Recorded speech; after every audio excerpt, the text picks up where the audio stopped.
जय हिंद दोस्तों, स्वागत है आपके अपने YouTube चैनल संयुक्त अकेडमी में। आज हम बात करेंगे पुरुष जनन तंत्र के बारे में। इससे पहले वीडियो में हमने देखा था मादा प्रजनन तंत्र के बारे में, उसके पूरे सिस्टम को समझा था, आईवीएफ के बारे में भी समझा था। आज हम बात करेंगे पुरुष जनन तंत्र के बारे में। इसमें क्या स्पर्म का निर्माण कैसे होता है, कितना होता है, कौन से हार्मोन पाए जाते हैं, पूरे हार्मोन को डिटेल से अच्छी तरह से समझेंगे।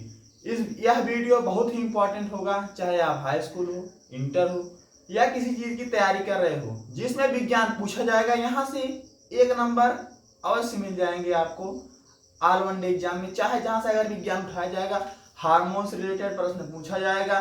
उसके बाद जो भी प्रश्न इससे बनेंगे, प्रश्न को भी हम चर्चा करेंगे और पूरा सिस्टम को समझेंगे। कितने तापमान पे क्या रखना चाहिए कि स्पर्म जीवित रहे, और कितना शरीर का तापमान होता है, सब पूरा टेस्टिस से लेकर पूरे सिस्टम तक समझेंगे। चलिए शुरुआत करते हैं। आप लोग ने देख लिया है थंबनेल में पुरुष जनन तंत्र के बारे में। देखिए, मादा में क्या होता था, 2 ओवरी होती थी और 2 ओवरी होती थी, और पुरुष में क्या होगा, 2 टेस्टिस होंगे। और टेस्टिस किस लिए होते हैं, टेस्टिस या वृषण किस लिए होते हैं, चलिए समझते हैं।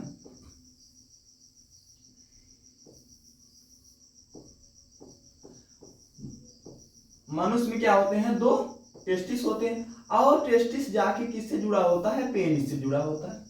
टेस्टिस, उसके बाद एक नस होती है जिसे वैस नस बोलते हैं, यह जुड़ा होता है पेनिस से। पेनिस क्या है, पेनिस कुछ नहीं कि एक माध्यम है, किसी चीज को ले जाने का एक माध्यम है, और इसमें हार्मोन पाए जाते हैं। एक टेस्टिस है, इसको कवर करता है वृषण कोश। टेस्टिस है, वृषण है, इसको करता है कवर वृषण कोश।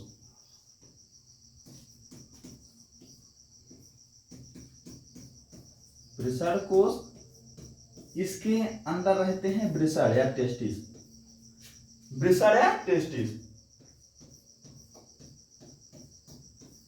ठीक है। इसमें क्या होता है, इसमें स्पर्म का निर्माण होता है, ठीक है। और इसमें एक हार्मोन होता है जो होता है टेस्टोस्टेरोन।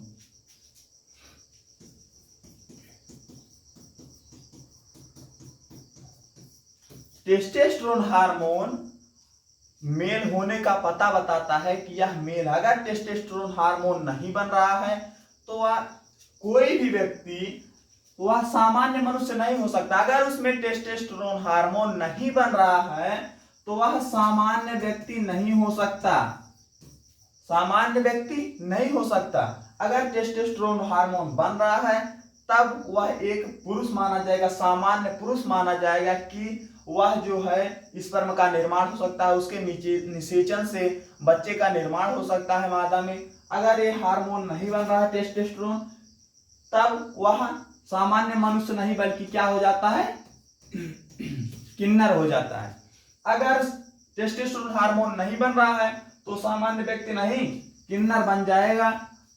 यह हार्मोन बनना जरूरी है। यह मनुष्य में, सामान्य मनुष्य में लगभग 12 वर्ष के आयु में, 12 वर्ष की आयु में बनना स्टार्ट हो जाता है। जब टेस्टोस्टेरोन हार्मोन बनेगा तो क्या होगा, क्या क्या बदलाव आएंगे, चेहरे पे बाल आने लगेंगे, गला भारी होने लगा। ये द्वितीय पहचान है। प्रथम पहचान क्या था कि आप में टेस्टिस होगा, पेनिस होगा, ठीक है, वो तो प्रथम पहचान थी। लेकिन बाद में पता चलेगा कि आप पुरुष हैं कि नहीं। सब कुछ होते वक्त भी बेकार है अगर टेस्टोस्टेरोन हार्मोन नहीं बन रहा है, ठीक है। और टेस्टोस्टेरोन हार्मोन बनेगा। टेस्टोस्टेरोन हार्मोन, इसमें एक गंध होती है, क्या होती है, गंध होती है। टेस्टोस्टेरोन हार्मोन में गंध होती है। गंध की वजह से कोई भी, जैसे गंध की वजह से किसी जानवर में भी, ठीक है, जानवर में भी अधिक से अधिक बदबू होता है।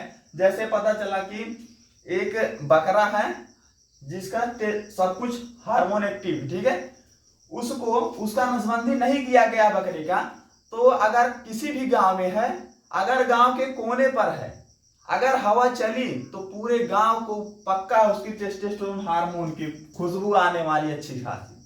ठीक है, टेस्टोस्टेरोन हार्मोन से पता चलता है किसी में जानवरों में या कुत्ते में या किसी में बकरे में एक प्रकार की गंध पाई जाती है। अगर देखो जैसे सांड और बैल में अंतर क्या होता है, पैदा तो सब सांड होते हैं, लेकिन क्या किया जाता है उनका टेस्टिस निकाल लिया जाता है, उनमें टेस्टोस्टेरोन हार्मोन नहीं बनता, वह क्या बन जाते हैं, एक बैल बन जाते हैं। जबकि जो सांड होते हैं उसमें हार्मोन बनता है, उनमें एक अलग प्रकार की, एक बार सांड सामने से चला जाएगा, एक बार बैल सामने से चला जाएगा, आपको पता चल जाएगा किसमें गंध ज्यादा आ रही है।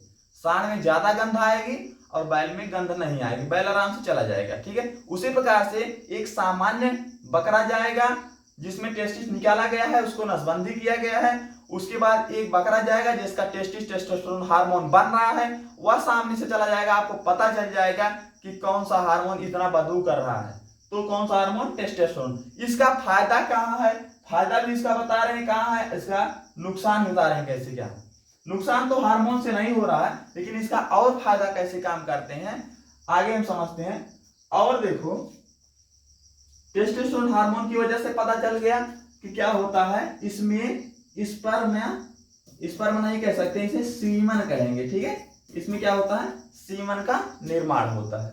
ठीक है, प्रतिदिन ये समझो कि 7 ml जब आवश्यकता होगी, ठीक है, एक बार में 7 ml दवा वाला ढक्कन देखियो ना, 10 ml का आता है या 5 ml का, डॉक्टर बोलते हैं 5 ml दवा पीना है, उसी बराबर 7 ml एक बार में 7 ml स्पर्म बनना चाहिए या सीमन बनना चाहिए। ठीक है, स्पर्म होते हैं, उसी सीमन को जब हम माइक्रोस्कोप से देखते हैं छोटे छोटे छोटे छोटे बहुत ज्यादा क्या होते हैं, स्पर्म होते हैं, इनकी संख्या लाखों में होती है, इनकी संख्या लाखों में होती है।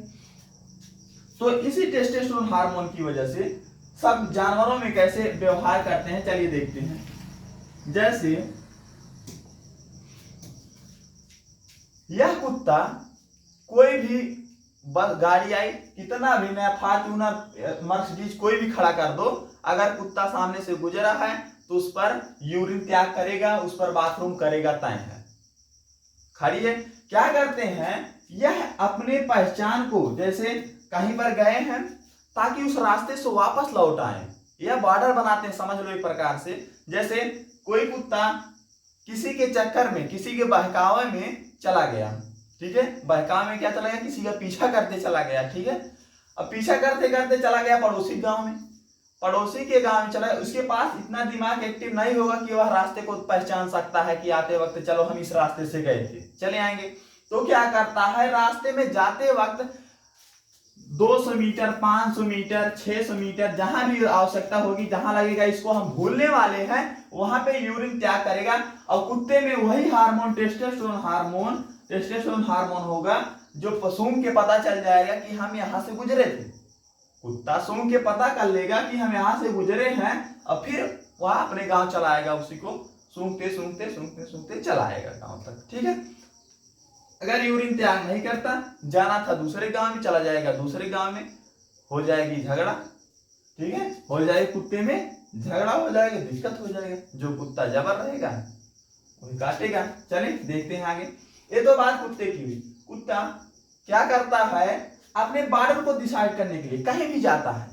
ठीक है, और देखो जैसे एक गाड़ी खड़ी हुई है, गाड़ी खड़ी हुई, उसमें यूरिन त्याग किया कुत्ता, तो हार्मोन, इसका हार्मोन तो पता चला कि हाँ ये गाड़ी हमारी एरिया में खड़ी है। ठीक है, अब बाद में क्या होता है, जब यही गाड़ी दूसरी एरिया में खड़ी होती है या जाती है, तो वहां के कुत्ते जो देखते हैं बोलते हैं इस पे दूसरे कुत्ते का हार्मोन महक रहा है, तो उस गाड़ी को कुत्ते क्या करते हैं, दौड़ा लेते हैं, भूखने लगते हैं कि कहां से या दूसरी एरिया का गाड़ी चलाया, दूसरे एरिया कुत्ता चलाया, तो ये रहा कुत्ते में। ठीक है, अब देखते हैं इसका फायदा और क्या होता है। देखो ये हमारे देश के जवान, हमारे देश की आन बान शान इंडियन आर्मी। इंडियन आर्मी, तो आप अगर इंडियन आर्मी को मानते हैं तो एक बार कमेंट में जय हिंद बोलिएगा और समझिएगा कैसे काम करते हैं। यही जवान जब किसी मिशन को अंजाम देना रहता है तो क्या करते हैं, ये जो है चीता का यूरिन लेते हैं। चीता का यूरिन लेते हैं, उसमें एक हार्मोन होता है जो अच्छा खासा महक देता है, टेस्टोस्टेरोन हार्मोन की तरह होता है। तो क्या करते हैं, उसको एक शीशी बनाएंगे, शीशी रहता है, डिब्बी रहता है, उसमें रख लेंगे और उसको ले जाके बैग में रख लेंगे। तो क्या होता है, रात के वक्त जहां पे अंजाम देना रहता है, किसी आतंकवादी को मारना रहेगा, ठीक है, तो क्या करेंगे, वही जो चीते का यूरिन लिए है उसको गांव के अंदर जहां भी जाने का इनका रास्ता होगा, उस रास्ते पे क्या करेंगे, छिड़क देंगे कहीं कहीं पर। तब जब कुत्ता निकलता है तो वह कुत्ता जब सूंघता है उस हार्मोन को, तो पता चल जाता है कि इस गांव में चीता आ गया है, हमको बाहर नहीं निकलना है, वरना चीता हमारा काम कर देगा, ठीक है। जबकि ये जवान उसी चीते का यूरिन चारों तरफ छिड़काए रहते हैं, इससे पता चलेगा ताकि कुत्ते अंदर रहें, भूखे ना, और हम अपने मिशन को अंजाम दे सके। जब कुत्ते अंदर रहेंगे, अगर कुत्ते भूखने लगेंगे तो आतंकवादी भाग जाएंगे, ठीक है, आतंकवादी भाग जाएंगे। तो क्या करते हैं, जब सूंघ लेते हैं यूरिन कुत्ते, तो क्या करेंगे, कुत्ते अपने अपने घर हो जाते हैं, आवाज नहीं करते, नहीं तो क्या चीता शिकार कर लेगा, उनको लगेगा ऐसा कि चीता शिकार कर लेगा, जबकि असली शिकारी कौन है, हमारे देश के जवान शिकार करने वाले हैं किसी का, आतंकवादी का। तो इस तरह से हमारे जवान आतंकवादी को अच्छा खासा सबक सिखाएंगे, उनको अपने मिशन को कामयाब करेंगे। इसलिए चीते का यूरिन भी महत्वपूर्ण होता है किसी मिशन में, ठीक है। आगे समझते हैं। देख, ये रहा, मान लो युवराज है, युवराज क्या कोई भी भैंसा है, युवराज एक अच्छा खासा भैंसा है जो हरियाणा का है, जिसकी कीमत 10 करोड़ रुपए है, ठीक। अब क्या होता है, कीमत इसलिए इसकी होती है, कीमत किस लिए होती है, अब समझो, अगर यह भैंसे का कोई भी बच्चा जब वह एक भैंस बनेगी तो वह अच्छा खासा दूध देने वाली है, जैसे 30 लीटर या 20 लीटर या 30 लीटर दूध देगी, ठीक है। तो पता चला कि यह भैंसा जो है हरियाणा में है, ठीक है। अब आपको इसकी सीमन की जरूरत है, या आपके भैंस में क्या मीटिंग करवानी है, भैंस को क्रॉस करवाना है आपको, ठीक है। तो क्या करेंगे आप, अब आप वहां तक तो भैंस ले नहीं जा सकते कि ट्रेन पे बैठाए और चल दिए हरियाणा तक, या फ्लाइट में बैठाए चल दिए, ठीक है। तो इस सुविधा के लिए डॉक्टरों ने क्या किया, डॉक्टरों ने इसका सीमन निकाल लिया, सीमन निकाल के नाइट्रोजन गैस में, किसमें, नाइट्रोजन गैस में इसको सुरक्षित रखा, इसमें रहेगा। जो डॉक्टर लेके चलते हैं ना डिब्बे में, तो उसमें क्या रहता है, नाइट्रोजन गैस है, जिसमें क्या उस सीमन को रखा जाता है सुरक्षित, ताकि उसमें के जो शुक्राणु है, उसमें जो स्पर्म है वो मरे ना, ठीक है, वो मरे ना। उसके बाद जब भी किसी जानवर में उसका प्रयोग किया जाएगा, तो जानवर का जैसे भैंस है, तो भैंस का जो अंडाणु हो गए और इसका स्पर्म मिलकर जायगोट बना के एक अच्छे से बछड़ा या बछड़ी जो भी होगा इसका निर्माण करेंगे। तो क्या होता है, इसके सीमन को पिछली बार प्रश्न पूछा गया था। देखो, अभी हम हार्मोन के बारे में सब कुछ समझ लेते हैं। पहले थोड़ा हम आगे देखते हैं कि हार्मोन कैसे काम करता है, उसके बाद अभी हम चलते हैं मानव जनन तंत्र के बारे में। अभी केवल हम थोड़ा समझते हैं आगे, ठीक है। तो पिछली बार प्रश्न पूछा था कि जानवरों के सीमन को कहां पर रखा जाता है, किस गैस में रखा जाता है सुरक्षित करने के लिए, तो किस गैस में, नाइट्रोजन गैस में। यह जो है ग्रुप डी का प्रश्न था, रेलवे ग्रुप डी का प्रश्न था, ठीक है, रेलवे ग्रुप डी का प्रश्न था कि सीमन को कहां पे सुरक्षित रखा जाता है, किस गैस में सुरक्षित रखा जाता है, तो किस गैस में, नाइट्रोजन गैस में, ठीक है। नाइट्रोजन गैस में क्या करा जाता है, उसको सुरक्षित रखा जाता है सीमन को, ताकि उसके शुक्राणु मरे ना, ठीक है।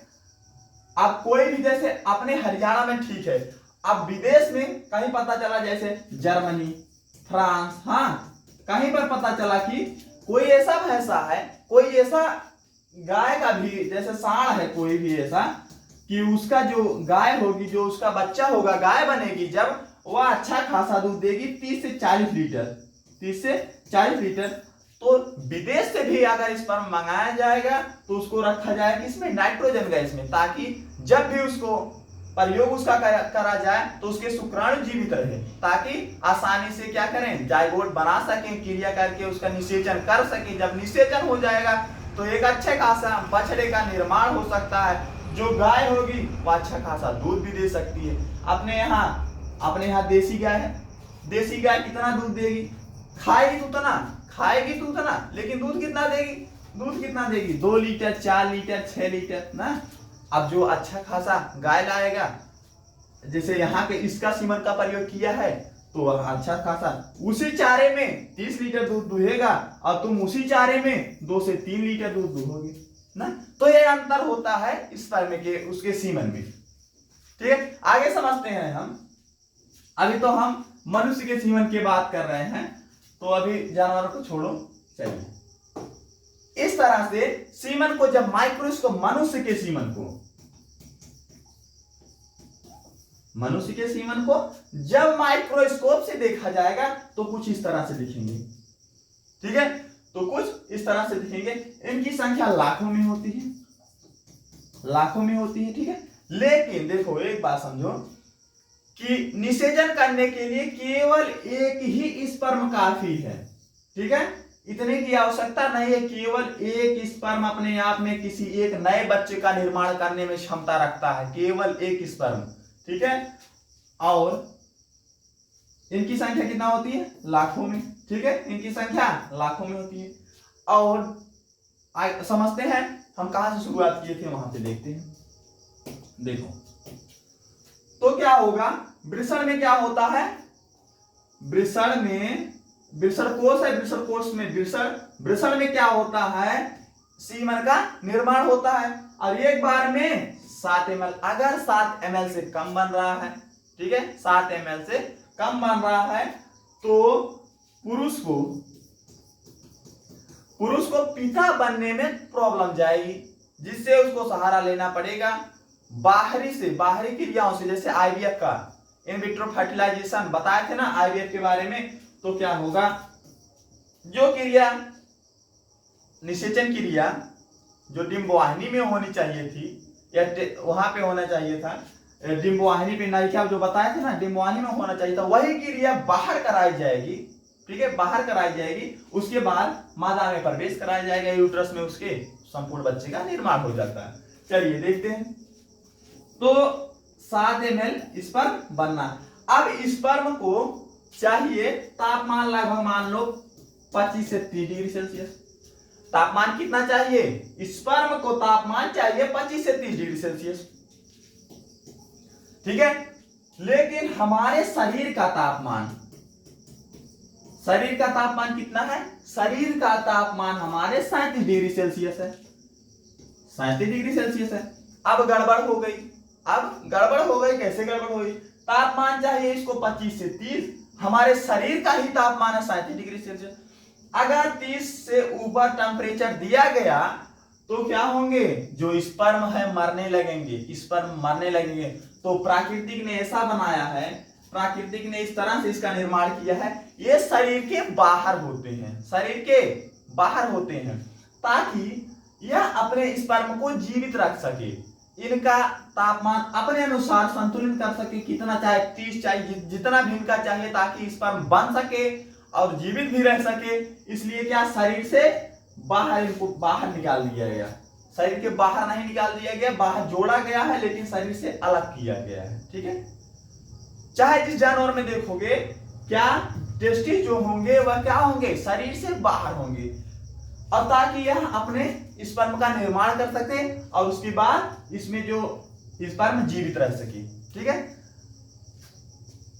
और देखो, जैसे जब बहुत ज्यादा गर्मी होती है, तो यह शरीर से बहुत ज्यादा बाहर आ जाता है, बहुत ज्यादा, एकदम अपने शरीर को छोड़ देगा, शरीर को छोड़ के एकदम नीचे आ जाएगा। ठीक है, तो इससे वायु का संतुलन करके वायु लेकर अपने आप को ठंडा बनाएगा, जिससे क्या होगा, स्पर्म का निर्माण कर सके ताकि। अब ठंडी में देखो, यही टेस्टिस ठंडी में बाहर का तापमान जो है ज्यादा रहता है, कम रहता है, जैसे लगा 15 डिग्री सेल्सियस तापमान है या 20 डिग्री सेल्सियस तापमान है ठंडी के समय में, तो क्या होगा, और इसका तापमान चाहिए 25 से 30 डिग्री सेल्सियस और है तापमान बाहर का 15 डिग्री सेल्सियस। अब क्या होगा, अब भी गड़बड़ हुई। तब यह क्या करता है, ठंडी के समय में या जब भी ठंडा लगेगा तो यह शरीर से जाके चिपक जाता है, शरीर से चिपक जाएगा ताकि शरीर का तापमान भी ले सके, और कुछ जब तक चिपकेगा तब तक इसका तापमान 25 से 30 डिग्री सेल्सियस जब होने लगेगा वहीं पे अस्थायी होकर स्पर्म का निर्माण करने लगेगा, सीमन का निर्माण करने लगेगा। ठीक है, आगे समझते हैं। निर्माण समझ में आ गया। ठीक है, अब कितने टेस्टिस, 2 टेस्टिस। अगर एक टेस्टिस को निकाल दिया गया, एक टेस्टिस को निकाल दिया गया, एक भी काम उतना ही करेगा, लेकिन जहां पे 7 ml स्पर्म का निर्माण होना था वहां पे 3 ml या 4 ml ही निर्माण हो पाएगा, जिससे पुरुष को पिता बनने में प्रॉब्लम जाएगी। ठीक है, आगे समझते हैं। अब देखो, पुरुष में क्या होता है, टेस्टोस्टेरोन हार्मोन, मादा में होता है प्रोजेस्टेरोन हार्मोन। मादा में क्या होता है, प्रोजेस्टेरोन हार्मोन। जब मादा में प्रोजेस्टेरोन हार्मोन एक्टिव होता है, ठीक है, जैसे 11 से 12 वर्ष में जब भी मादा में हार्मोन एक्टिव होता, अगर यही हार्मोन मादा में एक्टिव ना होगा तब भी क्या होता, नर किन्नर भी होते हैं, मादा किन्नर भी होते हैं ना, नर किन्नर मादा किन्नर। अगर प्रोजेस्टेरोन हार्मोन, टेस्टोस्टेरोन तो बना तो नर किन्नर, अगर प्रोजेस्टेरोन हार्मोन, मादा में कौन सा हार्मोन, प्रोजेस्टेरोन हार्मोन अगर नहीं बन रहा है तभी वह क्या है, मादा किन्नर है। ठीक है, आप ऐसे सामान्य व्यक्ति को खड़ा करके नहीं बता सकते, किसी महिला को खड़ा करके नहीं बता सकते कि वह महिला है कि मादा किन्नर के अंतर्गत आती है, क्योंकि इसमें क्या होगा, आप स्तन ग्रंथियां को या स्तन को देखकर नहीं बता सकते। जब तक आप क्या हार्मोन का टेस्ट नहीं करवा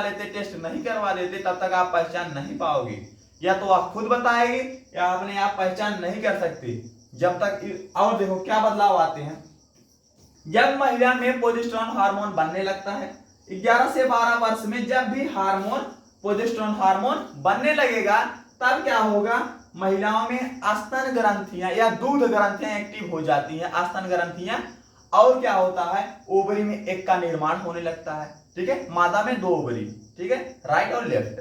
ओवरी में क्या होता है, एग का निर्माण होने लगता है, और उसके बाद मेंस्ट्रुअल साइकिल शुरू हो जाती है। वही जब निषेचन नहीं होगा तो वही ब्लड के रूप में बाहर आ जाता है। तो यह क्रियाएं पता चलती है प्रोजेस्टेरोन हार्मोन से। तो अभी हम पढ़ रहे हैं टेस्टोस्टेरोन हार्मोन के बारे में, पुरुष जनन तंत्र के बारे में। मादा वाला हमने वीडियो बनाया है, मादा वाला जाके देख लेना, उसमें क्या क्या क्रियाएं बताए हैं, सब कुछ उसमें विस्तृत से बताया गया है। ठीक है, आगे समझते हैं। आगे देखो, ये क्या है, वयस्नस। ठीक है, वयस्नस पुरुष नसबंदी पूछा गया था, रेलवे में प्रश्न पूछा गया था कि पुरुष नसबंदी को क्या कहते हैं। ठीक है, पुरुष नसबंदी को क्या कहते हैं। देखो, वयस्क नस है ना, जब इस वयस्क नस को काट के जोड़ा जाएगा, काटा जाएगा, तो जैसे वयस्क नस को काटा गया, बाइसेक्टोमी काटा गया, टॉमी बाइसेक मतलब नस को, वयस्क नस को काटा गया, तो पुरुष नसबंदी को बाइसेक्टोमी। याद नहीं करना, आपको समझना है।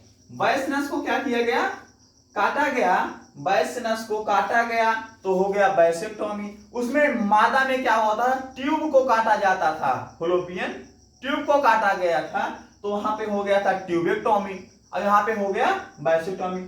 मादा नसबंदी ट्यूबेक्टोमी, पुरुष नसबंदी बाइसेक्टोमी।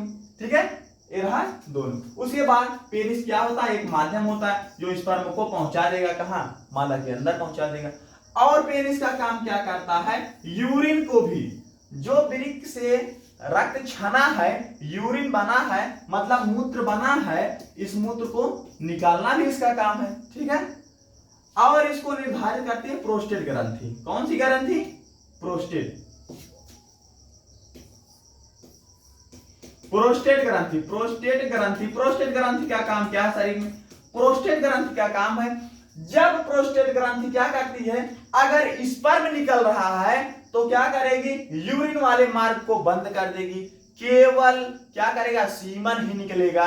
ठीक है, और जब यूरिन निकल रहा है या मूत्र निकल रहा है तो क्या करेगी, टेस्ट ये जो बैस नस से आने वाला स्पर्म है या सीमन है उसको नस को बंद करेगी, केवल यूरिन ही त्यागा जाए ना। अगर दोनों एक साथ निकल रहे हैं तब प्रॉब्लम है, डॉक्टर से इलाज करवाइए। ठीक है, और यह प्रोस्टेट ग्रंथि जब आदमी बहुत ज्यादा मास्टरबेट कर देता है, ठीक है, बिना सेक्स के सेक्स का अनुभव ही मास्टरबेट कहलाता है। जब इसका प्रयोग बहुत ज्यादा कर दिया जाता है तो यह ग्रंथि कमजोर हो जाती है। ठीक है, यह ग्रंथि कमजोर हो जाएगी जिससे स्पर्म भी निकलने लगेगा, यूरिन भी निकलने लगेगा। ठीक है, तो आप लोग इसकी ग्रंथि अगर कमजोर हो जाएगी तो प्रोस्टेट कैंसर हो सकता है। ठीक है, प्रोस्टेट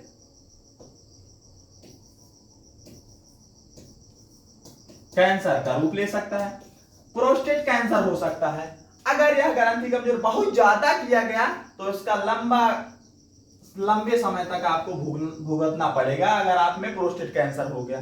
ठीक है, इस ग्रंथि अगर कमजोर हो गई, प्रोस्टेट कैंसर हो गया, देखो पुरुष में कॉमन है प्रोस्टेट ग्रंथि, प्रोस्टेट कैंसर, और मादा में क्या है, ब्रेस्ट कैंसर। ठीक है, स्तन में उनके गांठ बन जाती है, एक कैंसर का रूप ले लेता है, उसके बारे में अलग से हम समझेंगे। ठीक है, अभी तो हम समझ रहे हैं केवल प्रोस्टेट पुरुष जनन तंत्र के बारे में। ठीक है, अब यही जब दीवार क्या होगी, यही जो है ग्रंथि, प्रोस्टेट ग्रंथि कमजोर हो जाती है तो स्पर्म को यूरिन को एक साथ निकालने लगता है, कभी कभी बहुत ज्यादा निकाल या स्पर्म को निकाल। स्पर्म में क्या होता है, देखो सीमन हमारे शरीर की इतना एनर्जी है, बहुत ज्यादा, जान लो कि बहुत, समझ लो कि इतना बहुत ज्यादा एनर्जी प्रदान करती है। ठीक है, अगर कंटिन्यू निकल रहा है तो आपका शरीर कमजोर हो जाएगा, आप में शरीर में तमाम प्रॉब्लम होने लगेगी। ठीक है, इसलिए इसका बहुत ज्यादा निकलना भी हानिकारक है। ठीक है, आवश्यकता अनुसार ही निकले।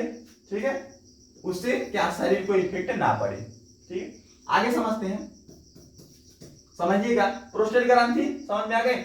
अब पूछा था कि यूरिन को और सीमन को या क्या, यूरिन को या सीमन को दोनों को एक साथ नहीं निकाला जा सकता, इसको कंट्रोल कौन सी ग्रंथि करती है, इसको कंट्रोल करती है प्रोस्टेट ग्रंथि, प्रोस्टेट ग्रंथि।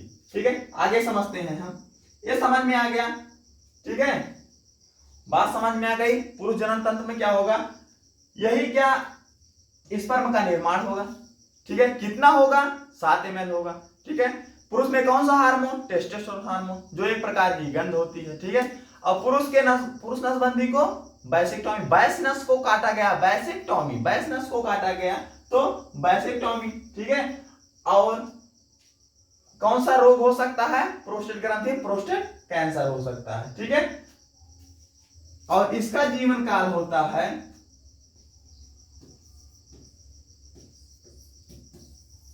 20 से 25 मिनट। स्पर्म के जीवन काल होता है 20 से 25 मिनट। अगर इसका आवश्यकता नहीं हुआ तो धीरे धीरे ये मरने लगते हैं। अब निर्माण कब होगा, जब आवश्यकता होगी।